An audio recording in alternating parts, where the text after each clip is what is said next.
இன்றைய முக்கிய சிறப்பு கல்வியல் அமர்வான பேச்சில் ஒரு வீச்சு. இதை வழங்க இருப்பவர் வெற்றி விடியல் சீனிவாசன்.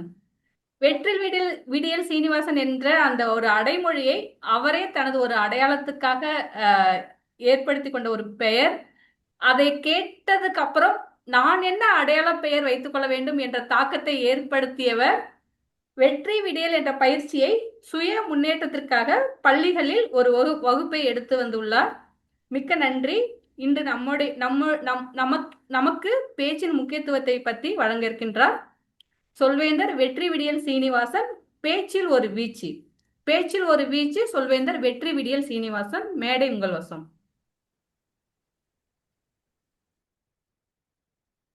மியூட்ல இருக்கீங்க.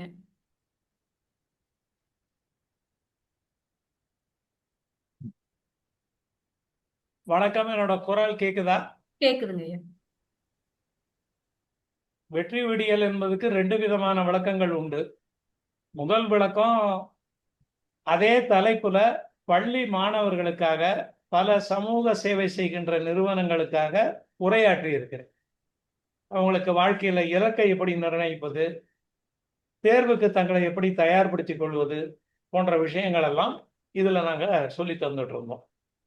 ஸ்ரீனிவாசன்ற பெயர் ரொம்ப காமனா இருந்த காரணத்தினால வெற்றி விடியல்னு அடையாளப்படுத்தி கொண்டோம். காமெடியா சொல்லணும்னா கத்தி குத்து கந்தன், பான் பராக்கு ரவி, அந்த மாதிரி ரவுடிக்கு ஒரு அழமொழி மாதிரி தான் இது. ஏன்னா டிவியில ப்ரோக்ராம் அட்டன் பண்ற பொழுது ஒரு டயத்துல 3 பேர் சீனிவாசன் இருப்போம். அதுல ஒருத்தர் பம்மல் ஸ்ரீனிவாசன், ஒருத்தர் அடையாறு ஸ்ரீனிவாசன், வெற்றி விடியல் ஸ்ரீனிவாசன், ஆனந்த் ஸ்ரீனிவாசன், இப்படி பலரும் இருந்ததுனால இது ஒரு அடையாள பெயர், அவ்வளவுதான்.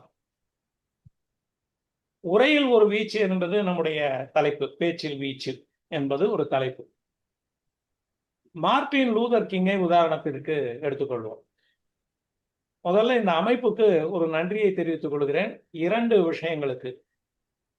தமிழில உரையை நிகழ்த்த வேண்டும் என்பதற்குண்டான ஒரு பயிற்சியையும் வாய்ப்பையும் தருகின்ற ஒன்றாகவும், அது உலகளாவிய ஒரு அமைப்பாகவும் தொடர்பு இருக்கக்கூடியதாகவும் அமைந்திருப்பது ஒன்றும், கரெக்டா அந்த நேரத்துல என்னை அழைத்தமைக்கும். ஏன்னா ஷெட்யூல் போட்டிருக்கிறது, நிகழ்ச்சி நிரல்ல போட்டிருப்பது 8:11 போட்டிருக்கு. கரெக்டா 8:11 கொடுத்துட்டீங்க. அதற்கு நன்றியை தெரிவித்துக் கொள்கிறேன், பாராட்டுகளையும் தெரிவித்துக் கொள்கிறேன். மார்ட்டின் லூதர் கிங்கை நாம் ஒரு அடையாளப்படுத்துவோம். ஏன்னா உரையின் வீச்சுங்கிற போது அவரை சொல்லாம இருக்க முடியாது. அது ஒரு சின்ன உதாரணமாக எடுத்துக்கொள்கிறேன். மார்ட்டின் லூதர் கிங் கருப்பர் இனத்தவரிடையே தோன்றிய ஒரு கோமேதகம். அடிமைப்பட்டு கொண்டிருந்த ஒரு ஒரு இனத்திற்கு விடுதலை என்கின்ற விடிவெள்ளியாக திகழ்ந்தவர் அவர். ஒரு பெரிய வேடிக்கை, 20ஆம் நூற்றாண்டில மானுடம் வளர்ந்து விட்டது. ஆனா மார்ட்டின் லூதர் கிங்கினுடைய ஒரு உரை 1960களில் நிகழ்ந்திருக்கிறது. இது எப்போலாம் நிகழல, ஒரு 50-60 வருடங்களுக்கு முன்புதான் நிகழ்ந்தது. அதனுடைய தலைப்பு ஐ ஹாவ் அ ட்ரீம். இதை அவர் ஒரு நாள் மாலை பொழுதில் பேசுகிறார். ஆனால் அதன் பிறகு அது பல வருடங்களுக்கு ஆய்வுக்கு உட்படுத்தப்பட்டது. ஐ ஹாவ் அ ட்ரீம் என்கின்ற இந்த உரையானது எப்படி மக்களிடையே சென்று ஒரு பெரிய பாதிப்பை ஏற்படுத்தியது, மார்ட்டின் லூதர் கிங் எப்படி ஒரு மகத்தான ஆளுமையாக மாறினார் என்பதை ஆராய்ந்தார்கள். ஒபாமா அவர்கள் அமெரிக்க அதிபரான பிறகு இந்தியாவிற்கு வந்த பொழுது 2 நபர்களை பற்றி குறிப்பிடுகிறார். ஒன்று மகாத்மா காந்தி, இன்னொன்று மார்ட்டின் லூதர் கிங். அதற்கு காரணம், மார்ட்டின் லூதர் கிங் மகாத்மா காந்தியிடம் அவர் சுதந்திரம் பெறுவதற்கு பயன்படுத்திய அந்த அகிம்சை தத்துவத்தை உள்வாங்கி ஒரு மாபெரும் புரட்சியை ஏற்படுத்தினார். அத இன்க்ளூசிவ் ரெவல்யூஷன் சொல்லலாம். இன்க்ளூசிவ் ரெவல்யூஷன்னா பெரும்பாலும் போராட்டம், போர் என்பவையெல்லாம் நீ வேறு நான் வேறு என்று பிரிப்பதாக அமையும். அதுல கொடி, கோஷம், குருதி என்பது அடிப்படையாக இருக்கும். ஆனால் மார்ட்டின் லூதர் கிங் பயன்படுத்தியது இன்க்ளூசிவ் ரெவல்யூஷன். அந்த பாடலில், அந்த உரையில் வருகின்ற அந்த வசன கவிதையில் அவர் சொல்வது ஐ ஹாவ் அ ட்ரீம் என்று தொடங்கி, எனக்கு ஒரு கனவு இருக்கிறது, வருங்காலத்தில் என்னுடைய வம்சாவளியினரும் அமெரிக்க நபர்கள், அமெரிக்கர்களுடைய வம்சாவளியினரும் கை கோர்த்து கொண்டு ஒரே தெருவில் நடந்து செல்வார்கள். இதான் அதனுடைய சாரம். வெள்ளையரனும் கருப்பின மக்களும் கைகோர்த்து கொண்டு, அந்த குழந்தைகள் கைகோர்த்து கொண்டு, பெரியவங்களை சொல்லல அவர், கைகோர்த்து கொண்டு. எனக்கு முன்னாடி பேசின ஒரு அம்மையார் அவர்கள், பள்ளிக்கூடத்தில் நான் எப்படி வாழ்ந்தேன், என்னோட மனோநிலை எப்படி இருந்தது என்பதையெல்லாம் விளக்கினார் அல்லவா.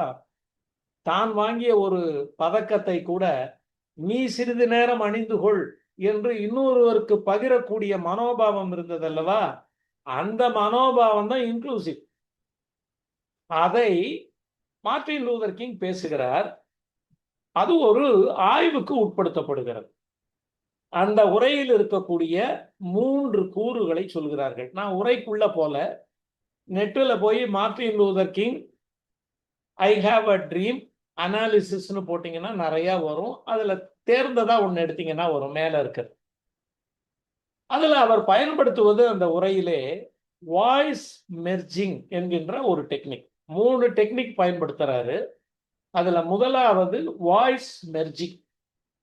வாய்ஸ் மெர்ஜிங் என்றால், நமக்கு முன்னால் முன்னோர் பரம்பரையாக இருந்தவர்கள், பல நூற்றாண்டுகளுக்கு முன்பு வாழ்ந்தவர்களுடைய ஞானத்திலிருந்து சில வரிகளை பயன்படுத்துதல்.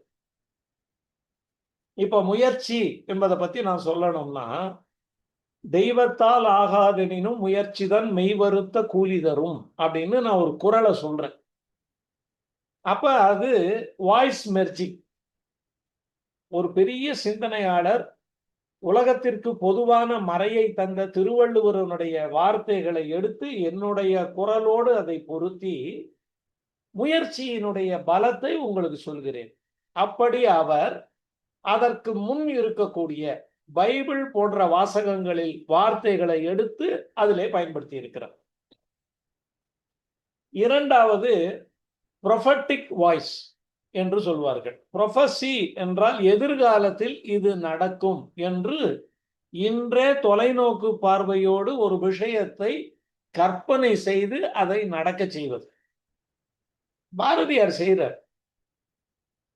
நம்ம சந்தோஷமா இருப்போம், சுதந்திரம் பெற்று விட்டோம், ஆனந்த சுதந்திரம் அடைந்து விட்டோம் என்று. அதுக்கப்புறம் பல ஆண்டுகள் கழித்து தான் நமக்கு சுதந்திரம் கிடைக்கிறது. ஆடுவோமே பள்ளு பாடுவோமே ஆனந்த சுதந்திரம் அடைந்து விட்டோம் என்று ஆடுவோமே பள்ளு பாடுவோமே. அதான் ப்ரொஃபசி. அவர் இறந்து போறதுக்கு முன்னாடி அவர் பாடிட்டாரு. அவர் இறந்து போனதுக்கு 40-50 ஆண்டுகளுக்கு பிறகுதான் நமக்கு சுதந்திரம் கிடைக்கிறது. அது ப்ரொஃபசி. அதை சரியான முறையிலே அவர் பயன்படுத்துகிறார். ஸோ அதற்கு ப்ரொஃபட்டிக் வாய்ஸ்னு பேரு. முதலாவதாக இருப்பது வாய்ஸ் மெர்ஜிங், இரண்டாவதாக இருப்பது ப்ரொஃபட்டிக் வாய்ஸ், மூன்றாவதாக இருக்கக்கூடியது டைனமிக் ஸ்பெக்டக்கிள்னு சொல்லுவாங்க. டைனமிக் ஸ்பெக்டக்கிள்னா, நாம உரையாற்றுகின்ற பொழுது இந்த உரையிலே சரியான பொழுதிலே எந்த இடத்தில் எந்த கருத்தை வைக்க வேண்டும் என்று தெரிந்து கொண்டது. இப்போ எனக்கு முன்னால் பேசிய நபர் உண்மை என்பதையும் ரகசியம் என்பதையும் அவர் ஒரு அழகான விவரங்கள் மூலமாக குறிப்பிட்டார். இப்ப எனக்கு அது மாதிரி இருக்கக்கூடிய சிக்கல் ஒன்று உண்டு. நான் ஒரு 15 வருடம் ஒரு வங்கியில பணியாற்றினேன். ஒருவருடைய கணக்கு ரகசியங்களை இன்னொருவரிடம் பகிர்ந்து கொள்ளக்கூடாது. இப்ப கணவன் மனைவி இருவருமாக ஒரு கணக்கு வைத்திருக்கிறார்கள். ஜாயிண்ட் அக்கௌண்ட்னா நாங்க 2 பேர்கிட்டையும் பேசலாம். கணவன் மட்டும் ஒரு அக்கௌண்ட் வச்சிருக்கிறாரு. வாரிசுதாரராக நாமினியாக மனைவியை நியமித்திருக்கிறார் என்றால், அவர் மனைவியிடமோ மகனிடமோ நாங்கள் எங்களை மறந்து கூட அந்த கணக்கை பற்றி பேசிவிடக்கூடாது. இப்ப நான் ப்ரொஃபஷனலா ஒரு சார்ட்டர்ட் அக்கௌண்டன்ட், எனக்கு 200-300 கிளையண்ட் இருக்காங்க. ஒருவருடைய ரகசியத்தையோ அல்லது அவருக்கு ஏற்பட்டிருக்கக்கூடிய ஒரு அனுபவத்தையோ பொதுமையாக ஒரு விஷயமாக சொல்லலாமே தவிர ஆளை குறிப்பிட்டு நான் சொல்லக்கூடாது. ஒருவர் ஒரு பொருளை வாங்கினார், விற்றார், அவருக்கு இந்த வரி வந்தது என்பதை நான் உதாரணமாக இன்னொருவருக்கு சொல்லலாமே ஒழிய, மூணாவது வீட்டுல இருக்காரு அவர் இதை வித்தாருன்னு நான் சொல்லக்கூடாது. ஆக உண்மையும் ரகசியமும் எப்படி கையாள வேண்டும் என்பதை அவர் கடைசியா சொன்னார் இல்லையா, அது ரகசியமாக வைத்துக் கொள்ள வேண்டும். இப்ப நீங்க எங்க இருக்கீங்கன்னு கேட்டா பேசுவேன்னு சொன்னாரு, அந்த மாதிரி ஸ்பெக்டக்கிள்ல வர பொழுது எதிர்காலம் சம்பந்தப்பட்டதை எந்த இடத்தில் பொருத்தி பார்க்க வேண்டும். அதனால மார்ட்டின் லூதர் கிங் ஒரு உரையை நாம் எப்படி செய்ய வேண்டும் என்று சொல்லி இருக்கிறார். நம்மளுடைய உரை என்பது ஒரு பேல்பூரி மாதிரி. அதுல பல வகையான பொருட்களை சேர்க்கிறாங்க. ஓமப்பொடியை சேர்க்கிறாங்க, பூரியை நொறுக்கி போடுறாங்க, சிரப்பு ஒண்ணு விடுறாங்க, பல வகை அரிசி பொரி, அவல் எல்லாம் சேருகிறார் போல் ஒரு உரையினுடைய வீச்சு எப்படி இருக்க வேண்டும். 10 நிமிட உரையாக இருந்தால் கூட இதை ஒரு ஃபார்மட் மாதிரி வச்சுக்கலாம். ஒரு விதி அல்லது ஒரு ஃபார்முலா என்று வைத்துக் கொள்ளலாம். முதல்ல அதுல ஒரு மேற்கோளை சேர்க்கணும். மேற்கோள் எங்கிருந்து வேண்டுமானாலும் எடுத்துக்கொள்ளலாம். ஆனால் நாம் செய்ய வேண்டியது மேற்கோள். திருக்குறளை எடுக்கிறோம்னா அந்த அதிகாரத்திற்கு போய் என்ன கான்செப்ட்ல பேசுறோமோ அந்த அதிகாரத்திற்கு போய் 10 குறள்கள்ல எந்த குறள் பெரும்பாலும் கையாளப்படாமல் இருக்கிறது என்பதை எடுத்து நாம் கையாள வேண்டும். பெரும்பாலும் நாம் அதை செய்ய மாட்டோம். எல்லாரும் பரவலா பயன்படுத்துற ஒரு குறளையே சொல்லிடுவோம். அது சரியான முறை அல்ல. 10 குறள்ல எந்த குறள் அதிகமாக பயன்படவில்லை என்பதை பார்த்து எடுத்துக்கொள்ளுங்க. அப்புறம் ஆனக்டாட் அப்படின்னு சொல்லுவாங்க. ஆனக்டாட்ல 2 வகை உண்டு. ஆனக்டாட்னா கிளை கதை, உபகதை, சுவாரஸ்யமான நிகழ்வு, ஹாஸ்யமான நிகழ்ச்சி, இப்படி எதுவா வேணாலும் இருக்கலாம்.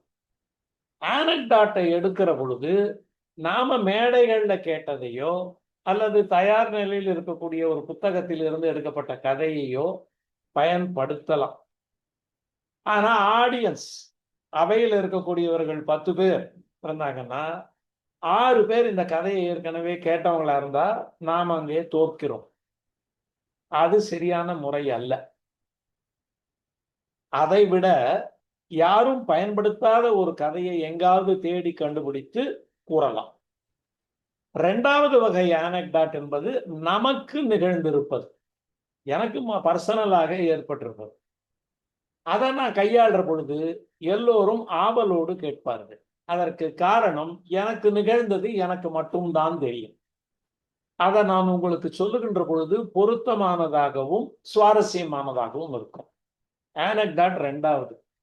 3வது தொனி. எனக்கு டைம் முடிகிற பொழுது நீங்க ஒரு சிக்னல் மெசேஜ் அனுப்புங்க, அப்ப நான் முடிப்பேன். 3வது தொனி. தொனிக்கு உதாரணம் மூலமா சொல்லிடுறேன். வீரபாண்டிய கட்டபொம்மன் படத்துல சீர்காழி கோவிந்தராஜன் பாடக்கூடிய ஒரு பாட்டு உண்டு. இந்த தலைமுறைக்கு அது தெரியாமல் இருக்கலாம், ஆனா நெட்டுல போய் தேடலாம். ஜக்கம்மா வேறில்லை திக்கம்மான்னு ஒரு பாட்டு. 0லேருந்து ஒலியினுடைய அளவை அடர்த்தியை 0லிருந்து 10 என்று போட்டுக்கொண்டால் சீர்காழி கோவிந்தராஜன் அவர்களுடைய வெண்கல குரல் 10. எம்ஜிஆர் அவர்களுடைய பாட்டு நான் ஆணையிட்டால் அது நடந்து விட்டால் என்று எடுத்துக்கொண்டால் TMS அவர்கள் கம்பீரமாக அவருக்கான குரலிலே பாடியிருப்பார், அது 7.5. மனதிலே உறுதி வேண்டும் என்கின்ற பாடல் ஜேசுதாஸ் அவர்கள் பாடியிருப்பார், மனதிலே உறுதி வேண்டும் என்கின்ற தலைப்பில் வந்த டைட்டிலோடு வந்த ஒரு படம், அது 5.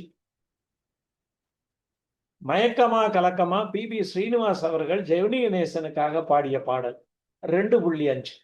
ஏன்னா அவர் வாய்ஸ் ரொம்ப மென்மையானதாக பனிக்கூழ் போன்று ஐஸ்கிரீம் மாதிரி இருக்கக்கூடிய வாய்ஸ். ஆனா இந்த 4 பாட்டுக்கும் ஒரு ஒற்றுமை உண்டு. இவை 4மே மனதை திடப்படுத்தக்கூடிய, உற்சாகப்படுத்தக்கூடிய, ஊக்குவிக்கக்கூடிய, உணர்ச்சியை ஏற்றக்கூடிய பாடல்கள். ஆனாலும் 4 ரேஞ்ச் இருக்கு. நமக்கு எந்த ரேஞ்ச் பொருந்தி வருகிறது என்பதை பார்க்க வேண்டும். உரையில ஏதோ ஒரு இடத்துல உச்சஸ்தாய்க்கு போக வேண்டிய அவசியம் இருக்கு. ஓரிடமோ அது 2 இடமோ இருக்கணும். நாம ஒரு 10 நிமிட ஸ்பீச்சில் 4-5 தடவை உச்சஸ்தாய்க்கு போயிட்டோமானா அது சரியான பயன்பாடாக இருக்காது. அடுத்ததாக வரக்கூடியது இதிலே இருக்கிற வேகம். இதுதான் கடைசி பாயிண்ட். நாம என்ன வேகத்தில் இவற்றையெல்லாம் பேசலாம், எந்த ஸ்பீடு இருக்கலாம். நாம உரையை தயாரிக்கிற பொழுது வியாசம் எழுதி, காம்போசிஷன் எழுதி, எஸ்ஸே எழுதி பழக்கப்பட்டதுனால கண்களுக்கு உண்டானதாக தயாரித்து விடுவோம். மேடை பேச்சு அதனுடையது அந்த பாணி அல்ல. அது உரையாடல் போல் போகணும். அதனால கடுமையான வார்த்தைகள், நீளமான வாக்கியங்கள் இவையெல்லாம் தவிர்த்து விட்டு குறுகிய வாக்கியங்களை பயன்படுத்தினால் அது பலமானதாக இருக்கும். ஆக உரை வீச்சு என்பதற்கு நம்முடைய தொனி எங்கிருக்க வேண்டும், ஹாஸ்யத்தை எந்த அளவிற்கு பயன்படுத்த வேண்டும், ஆனக்டாட்டும் ஆனக்டாட் எனப்படுகின்ற நிகழ்வுகள், மேற்கோள்கள் எவ்வளவு இருக்க வேண்டும் என்று பார்த்து நம்முடைய ஆடியன்ஸ் யார் என்பதை புரிந்து கொண்டு செய்தால் அந்த பேச்சிற்கு ஒரு வீச்சு கிடைக்கும். இதை சரியான முறையில நம்ம பயன்படுத்தல, ஆடியன்ஸ் பயன்படுத்தல, அது ஆடியன்ஸ் சரியா ரிசீவ் பண்ணாம இருந்துட்டாங்கன்னா எதன் காரணமாக அவர்கள் இதை விரும்பவில்லை என்றால், ஆடியன்ஸுக்கு நடுவுல ஒரு சின்ன கேப் விழுந்தால் கூட, நம்முடைய உரையிலே கேப் விழுந்தால் கூட அவர்களுடைய கவனம் சிதறிவிடும். அதை நாம் பார்த்து கொள்ள வேண்டும். உரையினுடைய வீச்சை உதாரணமாக தெரிந்து கொள்ள வேண்டும் என்றால், சார்லி சாப்ளின் ஒரு ஹியூமரிஸ்ட், ஒரு காமெடியன், நகைச்சுவை நடிகர். சார்லி சாப்ளின் ஹிட்லரை கிண்டல் செய்வதற்காக ஹிட்லர் போன்ற மீசையை வைத்துக்கொண்டு அவரை சட்டையர் எனப்படுகின்ற ஒரு ஹாஸ்யத்தோடு அவரை அணுகினார். சட்டையர்னு சொல்லுவாங்க, ஒரு ஜோக்குலரா அந்த கேரக்டரை பண்றது. ஆனா ஹிட்லராகவே ஒரு படத்தில் அவர் நடிப்பார். ஒரு 10 நிமிடம் ஓடக்கூடிய வீடியோ. அதிலே பயந்து கொண்டே எழுந்து பேச தொடங்குவார். ஆனால் 1வது நிமிடம் முடிந்த பிறகு அடுத்த 7-8 நிமிடங்கள் மிக வேகமாகவும் ஹிட்லருடைய சிந்தனைக்கு எதிர் சிந்தனையை மிக ஆழமாகவும் பதித்தார். அந்த சினிமாவை நீங்க பாத்தீங்கன்னா ரொம்ப ஆச்சரியப்படுவீங்க. உணர்ச்சி பொங்க பேசக்கூடியவர்கள் ஒரு மாபெரும் புரட்சியை ஏற்படுத்த முடியும். ஆனால் புரட்சி என்பது என்னுடைய வகையை நான் பார்ப்பது மார்ட்டின் லூதர் கிங்கனுடைய புரட்சி தான், இன்க்ளூசிவ். அது இன்றைக்கு அமெரிக்காவில் பரவலாக எழுந்து ஒரு அதிபரனுடைய நிலைக்கு உயரக்கூடிய வாய்ப்பை ஏற்படுத்தி தந்திருக்கிறோம். ஆகையால் நம்முடைய உரையின் மூலம் கருத்தை தெரிவிக்க முடியும்.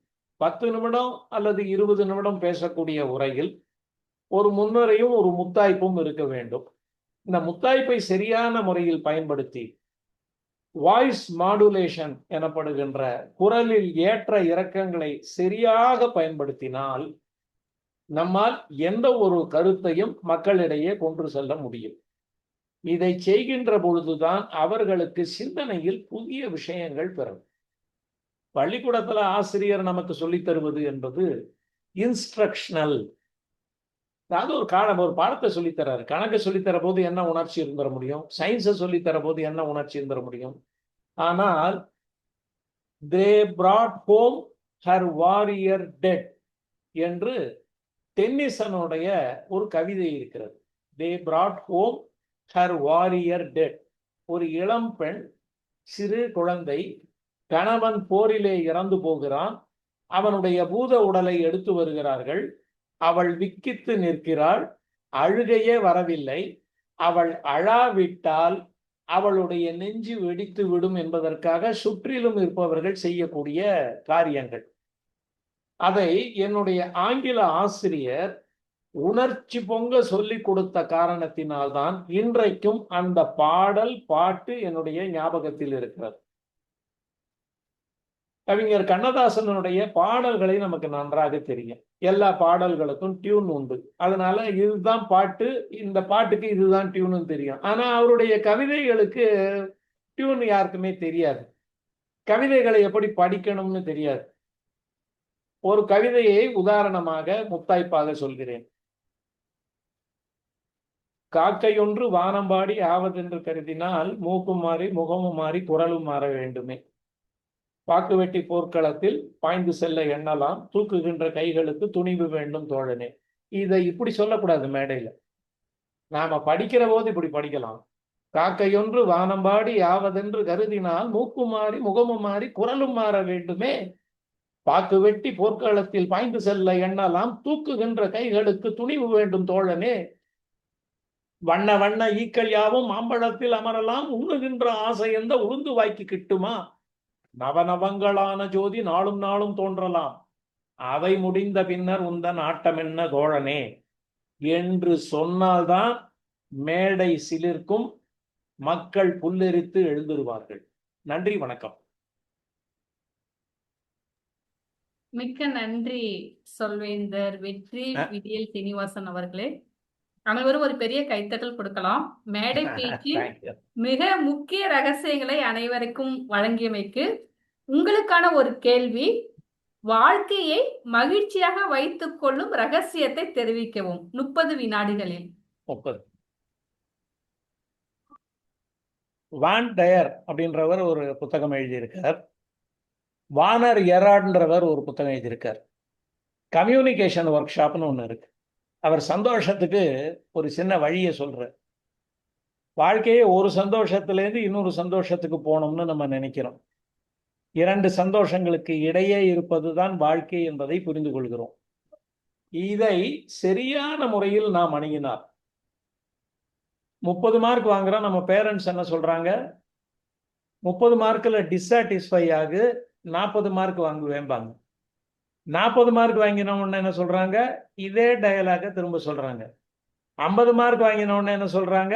இதே டயலாக் தான். அப்ப என்ன சொல்லி தராங்க நம்மளுடைய பேரண்ட்ஸ்? இதுல இருப்பதுல ஒரு டிஸாட்டிஸ்ஃபை ஆகு, அப்பதான் ஒரு சாட்டிஸ்பாக்சனுக்கு போவேன்பாங்க. அங்க போன உடனேயும் இதுல டிஸாட்டிஸ்ஃபை ஆகு, அப்பதான் இன்னும் மேல்நிலைக்கு போவேன்றாங்க. வானர் எராட் அது தவறானதுன்ற, அது தவறான அப்ரோச், வழிமுறை. Travel from one satisfaction to another satisfaction. You will have enough strength to go to another satisfaction. ஒரு திருப்தியிலிருந்து இன்னொரு திருப்திக்கு போனால் வாழ்க்கை மகிழ்ச்சியாக இருக்கும். வானர் எராட்னுடைய புத்தகங்கள் கிண்டலில் கிடைக்கின்றன, படிக்கலாம். நன்றி, வணக்கம். மிக்க நன்றி வெற்றி விடியல் சீனிவாசன் அவர்களே, உங்களின் அருமையான கருத்துக்கு.